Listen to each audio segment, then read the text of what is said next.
Sœurs, amis, soyez les bienvenus. Bienvenue dans la maison du Seigneur. Quand on dit dans la maison du Seigneur, c'est vraiment une réalité, parce que nous sommes le temple du Saint-Esprit en chacun de nous, et nous faisons cette maison spirituelle. C'est ce à quoi le Seigneur il nous appelle tout à chacun. Oui. Et vous savez, quand vous êtes une maison spirituelle, Dieu vous garde de l'angoisse et du désespoir, comme le frère l'a dit, et c'est une réalité. Alors c'est sûr que si vous avez vu ces derniers événements, ça a de quoi nous effrayer. Nous entendons des bruits de guerre, aussi la montée des prix des matières premières. Nous voyons toutes ces choses sur nos écrans de télévision, nous les entendons aussi à la radio, nos téléphones. On voit combien des personnes souffrent à travers le monde. Mais avant de commencer, je voudrais prier pour cela. Seigneur, nous savons que du haut des cieux, tu regardes sur cette terre et tu vois combien le monde va à sa perte. Ce monde qui a refusé Christ, ce monde dont nous-mêmes nous faisions partie, nous avions crucifié Christ, notre Sauveur, notre Créateur. Nous l'avons mis à la croix. Mais Seigneur, quelle grâce que tu nous as fait parce qu'il a porté sur lui nos péchés, nos errements, nos folies, et nous qui avons accepté de mourir pareillement à nous-mêmes en portant cette croix, afin que tout le monde puisse voir que nous avons changé et que nous te rendons témoignage à toi, notre Père Céleste, qui nous a envoyé Christ, qui nous a donné la vie nouvelle par ton Saint-Esprit. Seigneur, nous voulons vraiment, Seigneur, implorer ta grâce, afin que nos frères et sœurs dans ces pays en guerre, Seigneur, puissent être consolés, être fortifiés et pouvoir continuer à grandir en toi, Seigneur. Ne permets pas que l'ennemi les ravisse, ne permets pas que l'ennemi les prenne, Seigneur. Et nous savons que tous ceux qui sont dans ta main sont gardés de l'ennemi. Aussi, nous te faisons confiance. Passe du baume, Seigneur, sur le cœur de ceux qui se trouvent blessés, de ceux qui se trouvent effrayés aussi, et qui puissent vraiment mettre leur confiance en toi, car nous savons que cette vie, ici-bas, ne durera pas, mais que l'éternité est auprès de toi pour ceux qui t'acceptent. Aussi qu'un plus grand nombre se tourne vers toi, Seigneur, et qu'ensemble nous puissions aussi te louer et t'adorer. Amen. Alors c'est vrai, nous voyons ces choses désagréables, bien sûr, mais à ceci viennent aussi s'ajouter ce que nous avons connu et que nous connaissons encore, c'est tout ce qui se passe par rapport au vaccin et à la répercussion sur nos santé. Oui, il n'y a rien de tel pour déstabiliser, n'est-ce pas, beaucoup de gens quant au devenir de notre humanité. Ça fait peur, ça pourrait faire peur. Oui, ce que nous voyons, c'est que les grands de ce monde veulent à tout prix dominer sur les peuples et l'asservir. Oui, asservir à leur volonté, tout en déclarant que cela est pour le bien du nouvel homme qui s'affranchira des barrières que la christianisation a établies dans la société. Ne nous trompons pas, c'est une réalité. La société a été christianisée, mais est-elle chrétienne? Non. Elle a juste pris des principes qui sont très bons, mais elle n'est pas chrétienne, cette société. Alors voilà, on assiste à nos yeux à une libération des mœurs, et toutes les barrières morales en passent d'être franchies. Ainsi, comme le dit l'Ecclésiaste, il n'y a rien de nouveau sous le soleil. Ce qui a été sera. Et effectivement, si vous lisez bien votre Bible, souvenez-vous de Caïn. Il a refusé de se conformer à la gloire de Dieu. Alors il a essayé de plaire à Dieu par lui-même. En fin de compte, il s'est fait son propre Dieu. Et il a offert un sacrifice qui n'a pas été agréable à Dieu. Tandis qu'Abel, lui, qu'est-ce qu'il a fait? Eh bien, il a fait selon l'enseignement qu'il a reçu de ses parents et qui lui ont révélé la volonté de Dieu. Et il a offert un sacrifice agréable.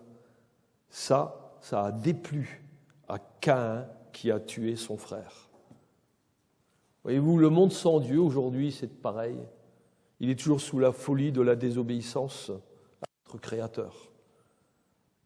Et on voit bien que le grand frère russe veut soumettre le petit frère ukrainien à sa volonté. Et là, il y a aussi fratricide. Dans le monde, c'est pareil. L'homme fort, c'est-à-dire celui qui est dominé par Satan, veut imposer sa loi à toutes les autres personnes, et au besoin par la force et par le mensonge. L'actualité nous montre bien qu'ici-bas, nous n'aurons jamais la paix à laquelle nos âmes aspirent. Pourtant, la paix ne peut être reçue que par celui qui est la source de toute paix, savoir Jésus-Christ. Amen. Et Jésus, alors qu'il savait qu'il allait mourir sur le bois de la croix, juste avant, il disait à ses disciples en Jean 14, 27, « Je vous quoi ? Je vous laisse la paix, je vous donne ma paix. Je ne vous donne pas comme le monde donne, alors votre cœur ne se trouble point et ne s'alarme point. Vous avez entendu ce que je vous ai dit, je m'en vais et je reviens vers vous. Je m'en vais, oui, mais je reviens vers vous. C'est ça qui doit toucher notre cœur. Jésus a dit, je reviens vers vous. Et qu'est-ce qu'il dit ? Si vous m'aimez, vous vous réjouirez que je vais au Père. Oh, merci Seigneur. Oui. Ce que l'on remarque, c'est que ceux qui refusent de céder, oui, de céder aux offres de paix que le Seigneur donne, eh bien, ils continueront toujours à alimenter jusqu'à la fin. Ils continueront à alimenter des guerres et des conflits entre tous les hommes. Pourquoi ? À cause de leur avidité et de leur ambition. Tandis qu'en Christ, l'avidité est aplanie, c'est fini. En Christ, il n'y a plus d'ambition. La seule ambition, c'est de plaire au Seigneur. C'est ça qui doit nous inciter, frères et sœurs. Alors, par contre, tous ceux qui sont avec Jésus, bien sûr, vous, mes frères et sœurs, nous nous réjouissons que Jésus est au Père. J'espère que vous êtes de cela, n'est-ce pas ? Amen. Amen, ouais. Alors, quand on se réjouit que Jésus est allé au Père, on ne peut être que dans la paix. Puisque nous savons que Jésus est allé au Père pour nous préparer une place et qu'il reviendra nous chercher afin que nous soyons avec lui pour l'éternité. C'est pourquoi le titre de ma prédication, c'est « L'enlèvement des chrétiens ». Nous allons prendre un premier texte qui est bien connu, c'est en 1 Thessaloniciens 4, versets 13 à 18. Je vais vous faire la lecture. 1 Thessaloniciens 4, versets 13 à 18. Voilà ce que le Seigneur nous dit dans sa parole, et que l'esprit de sainteté de notre Dieu puisse vraiment impacter nos vies. Paul, aux Thessaloniciens, leur dit ceci et le dit aussi encore à nous. Nous ne voulons pas, frères, que vous soyez dans l'ignorance au sujet de ceux qui sont décédés, afin que vous ne vous affligiez pas comme les autres qui n'ont point d'espérance. Car si nous croyons que Jésus est mort et qu'il est ressuscité, croyons aussi que Dieu ramènera par Jésus et avec lui ceux qui sont décédés. Voici en effet ce que nous vous déclarons d'après la parole du Seigneur. Nous les vivants, restés pour l'avènement du Seigneur, nous ne devancerons pas ceux qui sont décédés. Car le Seigneur lui-même a un signal donné, à la voix d'un archange et au son de la trompette de Dieu, descendra du ciel. Et les morts en Christ ressusciteront premièrement, et ensuite nous les vivants qui serons restés, nous serons tous ensemble enlevés avec eux sur des nuées à la rencontre du Seigneur dans les airs. Et ainsi nous serons consolez-vous donc les uns les autres par ces paroles. Amen. Seigneur, que vraiment ta parole soit notre consolation. Amen. Alors voyez-vous, les chrétiens vivent dans l'attente du retour de Christ.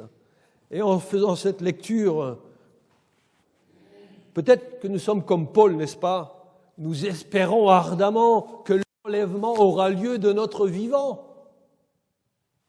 Je pense que ça, c'est peut-être pour vous aussi, ça, non ? Ce qui paraît clairement, parce que Paul, il dit, nous les vivants qui serons restés, nous serons tous ensemble enlevés avec eux sur des nuées à la rencontre du Seigneur dans les airs. On voit bien que Paul espérait de son vivant. Et nous de même, frères et sœurs. Alors Paul veut réconforter les chrétiens parce que dans leur ignorance, les Thessaloniciens avaient pensé que ceux qui étaient déjà morts avaient manqué le retour du Seigneur. Alors on comprend mieux que les premiers chrétiens Ils avaient réellement saisi que Jésus allait revenir, n'est-ce pas? Qu'il allait chercher les siens. Mais eux, ils pensaient à tort que ceux qui étaient déjà morts, le Seigneur ne pourrait pas les reprendre. Parce qu'il fallait rester en vie jusqu'au moment où le Seigneur reviendrait. Alors, les Thessaloniciens étaient plongés dans un désarroi, une grande tristesse par rapport à ceux qui étaient déjà morts. Mais Paul leur dit, mais non, ne soyez pas affligés, comme les autres non-croyants, qui, eux, n'ont point d'espérance. Parce qu'aucun chrétien ne doit être triste lorsqu'un frère ou une sœur décède. Comme si celui qui mourait, il allait vers une irrémédiable. Mais non, c'est pas ça. Alors pourquoi un chrétien ne doit pas être affligé? Parce que nous savons que de la même manière que Christ est ressuscité des morts, de même nous qui mettons notre confiance en Christ, de notre vivant, nous savons que nous serons relevés de la mort pour ressusciter. Romains 8, 11 nous disent bien cela, n'est-ce pas? Puisque l'esprit de celui qui a ressuscité Jésus-Christ d'entre les morts habite en vous, celui qui a ressuscité Christ d'entre les morts rendra aussi la vie à vos corps mortels par son esprit qui habite en vous. Quelle réjouissance! Oui. Et,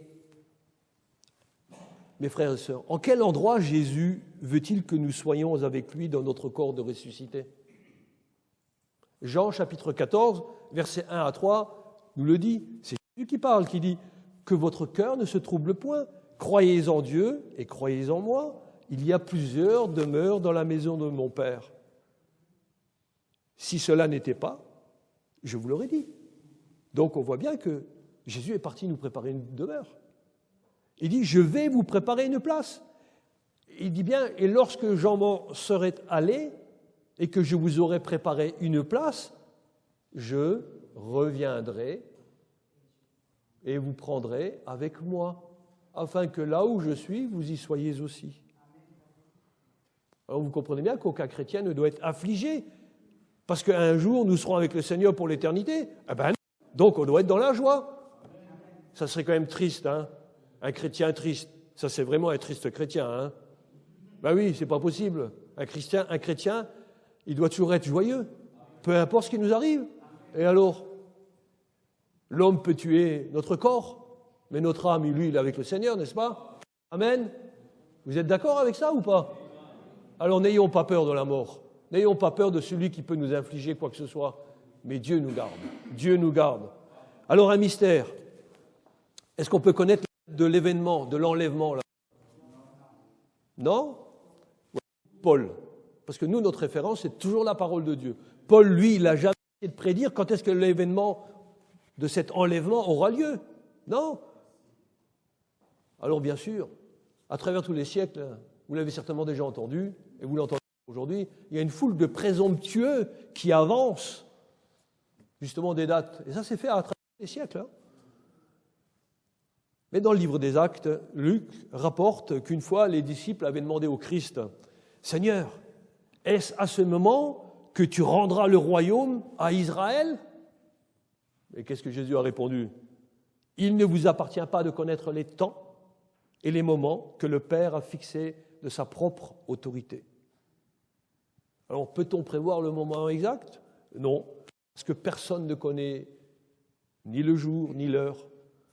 C'est ce que Matthieu 24, 36 nous dit, et c'est Jésus qui parle. Pour ce qui est du jour et de l'heure, personne ne le sait, ni les anges des cieux, ni le Fils, mais le Père seul. Alors, c'est un texte qui nous appelle à rester vigilants, simplement ça, à n'importe quel moment.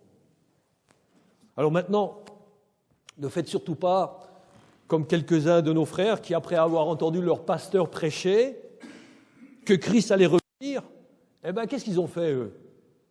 Ils n'ont plus essayé de continuer à faire un travail dans ce monde.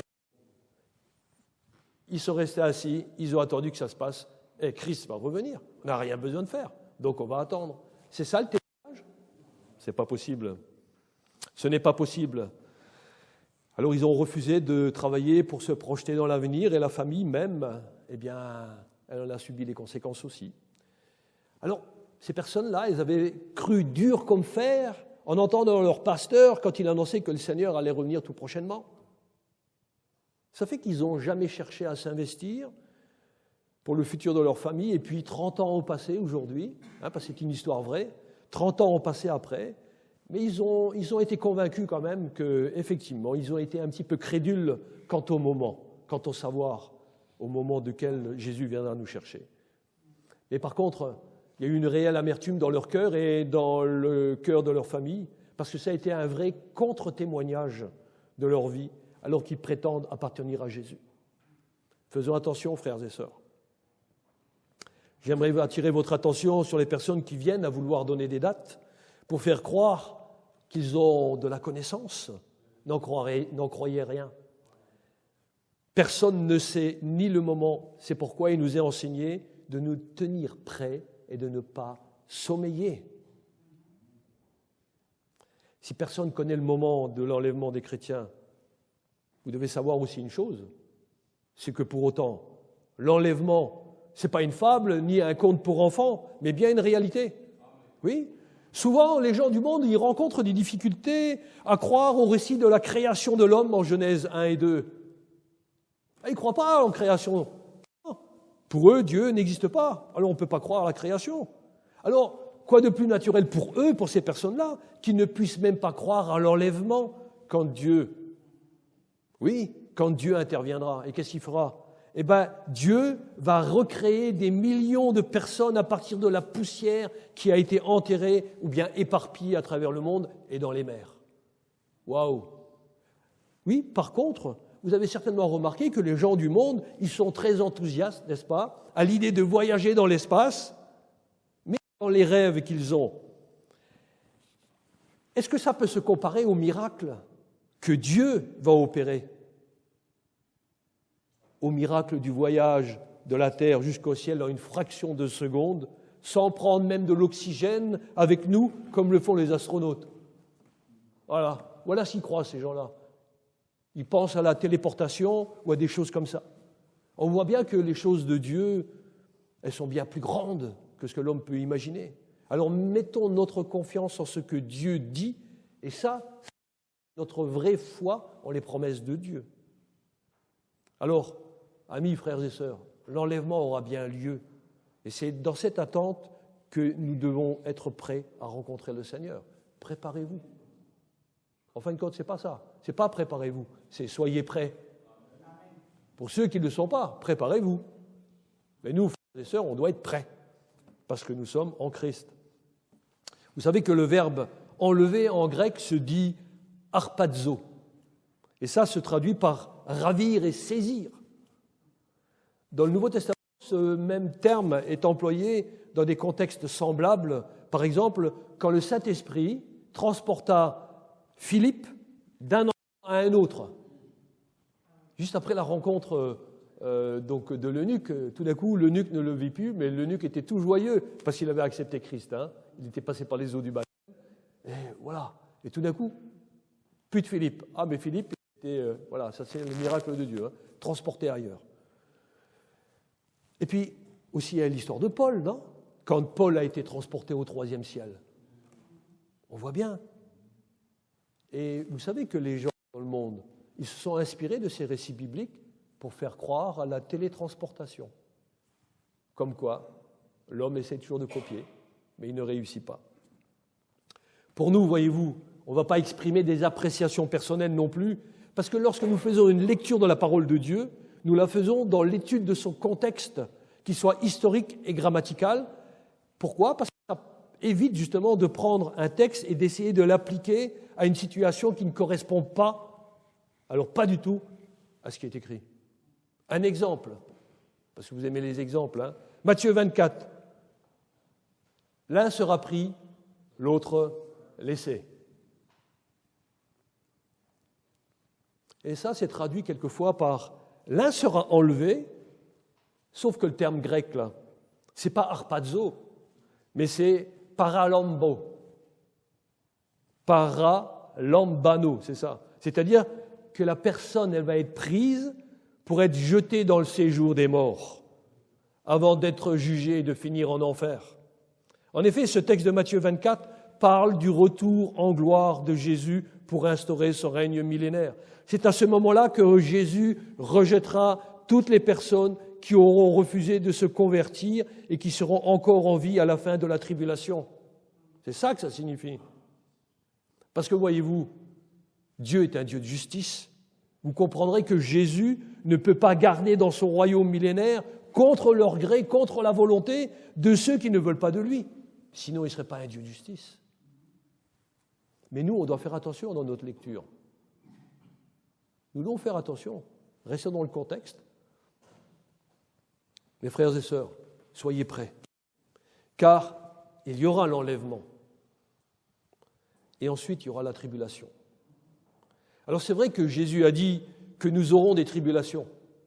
En effet, dès les temps de l'ère chrétienne, donc depuis le livre des Actes des Apôtres, nous vivons une tribulation. Bien sûr, le monde, il est contre les chrétiens. Même si en France, nous ne vivons pas forcément cela, ou plus forcément cela, parce qu'il y a quelque temps en arrière, c'est ce que l'on vivait. La guerre entre les catholiques et les protestants, c'était ça. Dans le temps passé, beaucoup de chrétiens ont souffert et d'autres continuent à souffrir de nos jours. Nous avons fait le dimanche de l'Église persécutée, qui reflétait justement quelques-uns de ces terribles événements que subissent nos frères et sœurs à travers le monde. Mais ça n'a rien à voir. Ça n'a rien à voir avec la tribulation qui s'abattra sur le monde après l'enlèvement de l'Église. Soyez réconfortés, frères et sœurs. Tous ceux qui ont suivi Christ de leur vivant, même s'ils sont morts, seront enlevés, ainsi que les jeunes enfants qui sont considérés comme innocents dû à leur jeune âge. Les seuls chrétiens qui resteront au moment où il y aura l'enlèvement, c'est les chrétiens de nom, c'est ceux qui viennent à l'Église, qui font comme s'ils étaient chrétiens, mais qui ne le sont pas. Ils n'ont pas donné, ils n'ont pas ouvert leur cœur entièrement au Seigneur. Alors, frères et sœurs, est-ce que la venue du Seigneur a-t-elle pris dans nos cœurs une telle importance que nous puissions nous dire « Nous attendons le Seigneur d'un moment à l'autre » ? Oui. Je ne me trompe pas, n'est-ce pas, quand je dis « nous le disons ». Ça, je ne me trompe pas, hein. Mais est-ce qu'on le vit réellement ? Est-ce que notre vie de témoignage le prouve réellement ? J'aimerais que ce soit vrai, oui. Et puis, concernant le retour de Jésus, il y a deux aspects. Le premier, c'est Jésus, on l'a entendu, on l'a lu en Thessaloniciens 4, c'est Jésus qui revient sur les nuées. Les chrétiens morts et vivants seront enlevés et revêtiront donc un corps glorifié pour être avec Jésus pour l'éternité. En effet, pourquoi devons-nous revêtir un corps glorifié ? Parce qu'on ne peut pas monter dans le ciel avec nos corps qui sont des corps d'hommes pécheurs. C'est pourquoi nous serons transformés pour rencontrer le Seigneur. Jésus lui-même, au lendemain de sa résurrection, avait un corps glorifié. Ainsi, nous aussi, nous serons semblables à lui dans un corps qui va être libéré du péché. Amen. Ça doit nous réjouir. Parce que combien on doit souffrir, n'est-ce pas, dans notre existence, on voudrait plaire au Seigneur, et puis il y a ce vieil homme au fond de nous qui nous fait commettre des choses qui ne sont pas agréables. Mais voilà, le Seigneur nous a laissé la repentance au quotidien, nos bouches pour demander pardon au Seigneur, et puis aussi nos bouches pour le louer, pour lui rendre grâce, parce que nous savons que celui qui confesse son péché et qui l'abandonne, eh bien, il est pardonné. Donc la premier aspect de Jésus, Jésus revient dans les nuées pour nous attirer à lui, et seulement ensuite, Jésus reviendra corporellement sur la terre. Il descendra sur la terre avec qui ? Avec tous ceux qui ont été enlevés précédemment. Et il posera ses pieds sur le mont des Oliviers. Et ça se fera juste après la période des 7 années de tribulation qui aura lieu sur le monde. Et ceci, pourquoi il revient ? Pour juger les non-croyants, les non-chrétiens. C'est là où s'inscrivent les événements de Matthieu 24-40 que l'on a lu. L'un sera pris et l'autre restera. L'homme, la femme qui restera. Ils resteront pour entrer dans le millénium. Et c'est aussi ce que Jésus a enseigné concernant la parabole des 10 vierges. C'est la même chose. Matthieu 25, c'est juste après Matthieu 24, ça parle toujours de la même chose, au moment où Jésus reviendra corporellement sur terre. Les vierges folles, eh bien, elles seront rejetées. Elles n'entreront pas dans le millénium. Alors vous me direz, mais à quel moment aura lieu l'enlèvement? C'est tout simple, hein? Il est précisé. La trompette de Dieu. Pas au son de la trompette d'un ange, hein, c'est au son de la trompette de Dieu. Voilà, l'enlèvement aura lieu au moment où il y aura le son de la trompette de Dieu. Mais au moment où elle retentira, cette trompette, qui c'est qui partira avec le Seigneur? Que ceux qui l'ont entendu, que ceux qui entendent la parole de Dieu qui dit « mais moi je veux être de cela, mais moi je veux être là aussi à ce moment-là ». Eh bien, si tu n'es pas sourd à la parole de Dieu, tu entendras la trompette. Si tu es sourd à la parole de Dieu, tu n'entendras pas la trompette. Eh oui, parce qu'il n'y a que ceux qui sont écoutants, entendants de ce que Dieu dit, qui accepteront Christ et qui continueront à marcher d'une manière digne du Seigneur, qui entendront. Les autres, ils resteront sourds aux choses de Dieu, comme ils restent sourds aujourd'hui aux choses de Dieu. Et effectivement, quand on regarde l'Écriture, on peut établir des analogies. Vous connaissez Enoch, hein? Lors de l'enlèvement d'Enoch, on comprend bien que cela n'a pas été vu des hommes. Et puis il y a aussi le départ de Élie. Ah oui, il a été vu par qui? Que par son fidèle serviteur, c'était Élisée. Et puis, quand Jésus est monté au ciel, il n'y avait que les seuls apôtres qui furent témoins de l'ascension. Donc on voit bien que très peu de personnes. Et Jean 12, verset 28 nous dit, la voix de Dieu qui vient du ciel dit « Je l'ai glorifié, et je le glorifierai encore ». Et quand cette parole a été donnée, la foule des personnes qui étaient là, qu'est-ce qu'elle a entendu? Vous croyez qu'elle a entendu la parole de Dieu? Non, elle a entendu comme un bruit de tonnerre. Voilà, simplement. Voyez-vous que les choses de Dieu ne sont données à entendre que pour ceux qui lui appartiennent. Les autres, ils ne comprennent pas. Encore un dernier exemple. Paul, sur le chemin de Damas.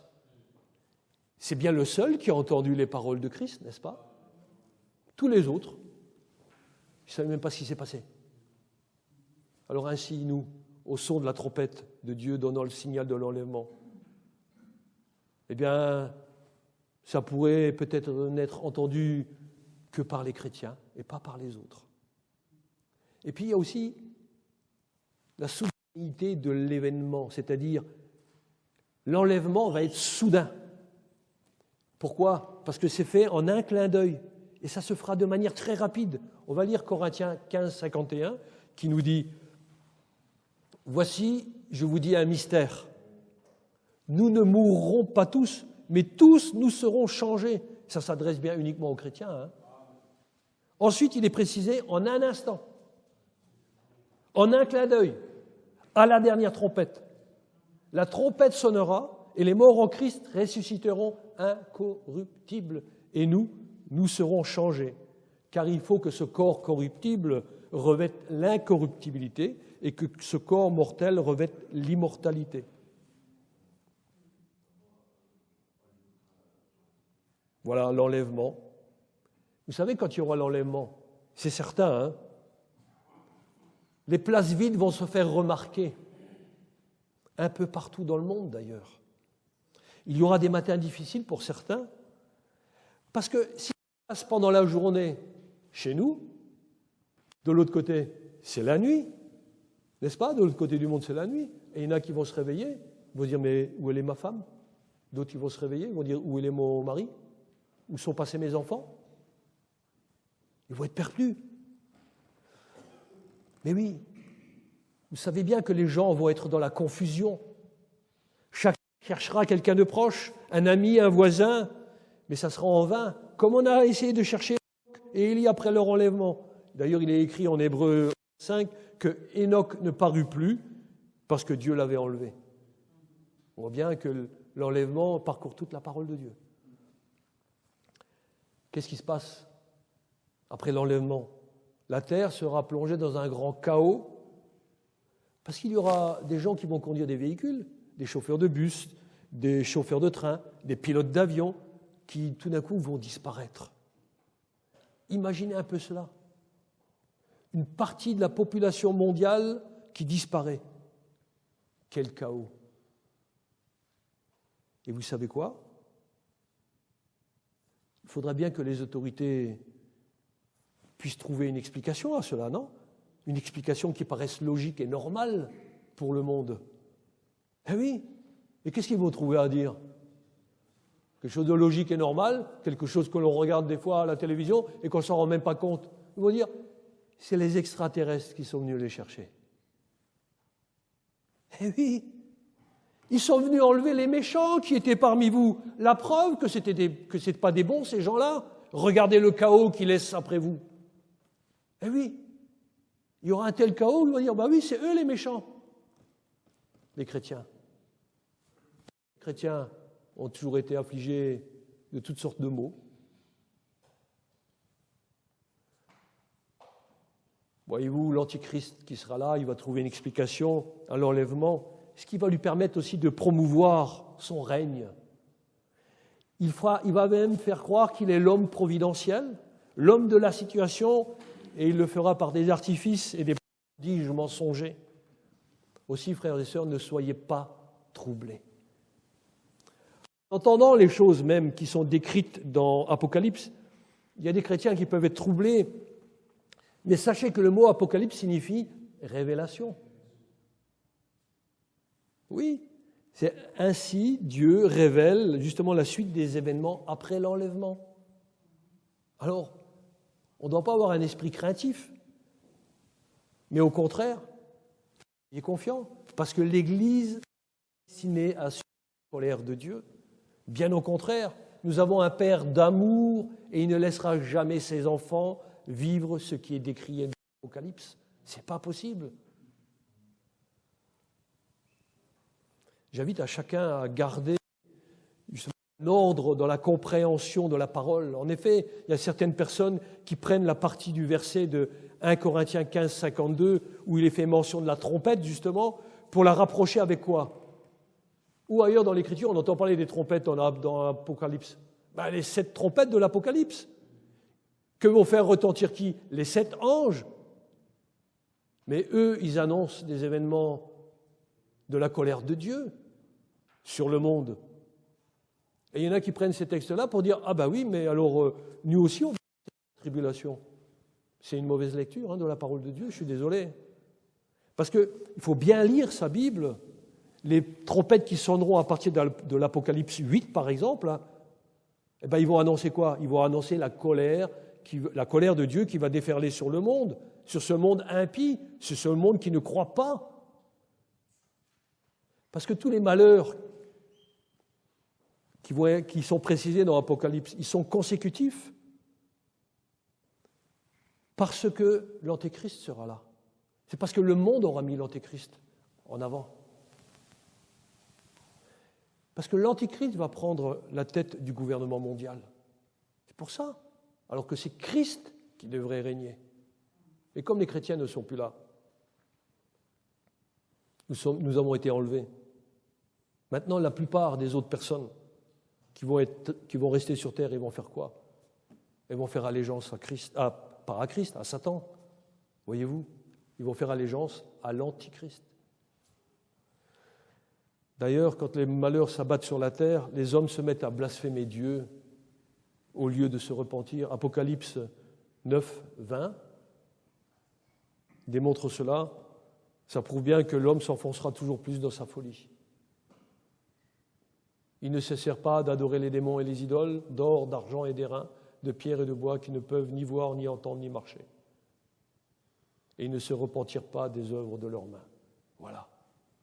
Voilà ce qui se passera. Vous en conviendrez qu'on ne peut pas rapprocher donc les différentes trompettes qui sont en Apocalypse avec la dernière trompette de Dieu qui annonce un événement joyeux. Voyez-vous, c'est deux choses différentes. Mais alors, on peut se poser la question, mais qu'est-ce qui empêche que l'enlèvement ait lieu? On va prendre une lecture en 2 Thessaloniciens 6, 8. Excusez-moi, 2 Thessaloniciens 2, 6, 8.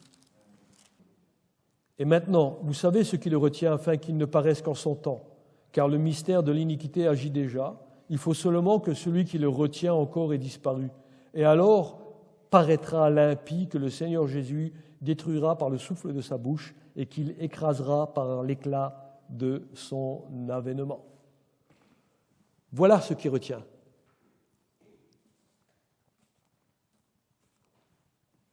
Ce texte nous dit que le mystère de l'iniquité agissait déjà à l'époque de Paul. Et ce mystère, c'est quoi? C'est l'esprit de désobéissance envers Dieu.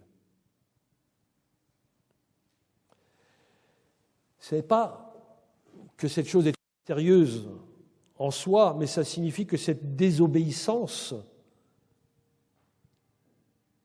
donc ce n'est pas la comprendre pourquoi l'homme désobéit comme cela envers Dieu, mais parce que cette désobéissance, même si elle est là aujourd'hui, elle ne s'est pas complètement manifestée, mais elle se manifestera le jour où les chrétiens seront enlevés. Et qu'est-ce qui a empêché la manifestation totale de cet esprit de désobéissance?